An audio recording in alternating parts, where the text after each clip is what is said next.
చాలామంది తెలివిగా చాకచక్యంగా నేను మోసం చేశా అని అనుకుంటుంటారు.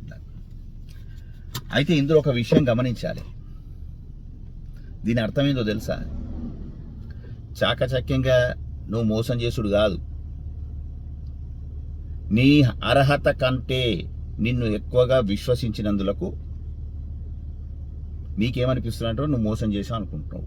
నిన్ను వాళ్ళు నీ అర్హత కంటే, నీకు ఇచ్చే ప్రాధాన్యత కంటే ఎక్కువగా నిన్ను నమ్మారు, నీ మీద అంత భరోసా పెట్టారు. కానీ నువ్వు చేసింది ఏంది? చంకలు గుద్దుకునే అవసరం లేదు. ఏమంటారు మిత్రమా? ఇలా చాలామంది సమాజంలో కూడా ఉన్నారు. తెలివిగలాళ్ళు అనుకుంటారు వాళ్ళది వాళ్ళే, ఇంకోళ్ళను మోసపోయిన వాళ్ళను వీళ్ళు దద్దమ్మలు, వీళ్ళకి ఏం తెలియదు, అజ్ఞానులు, అందుకే నేను వీళ్ళని మోసం చేశా అనుకుంటారు. అట్లా ఎన్నడూ అనుకోకండి. అన్నీ తెలుసు, అందరికీ తెలుసు. విషయం ఏంటంటే నిన్ను అర్హత కన్నా ఎక్కువ నమ్మిన విషయాన్ని మాత్రం ఎన్నడూ మర్చిపోకు మిత్రమా.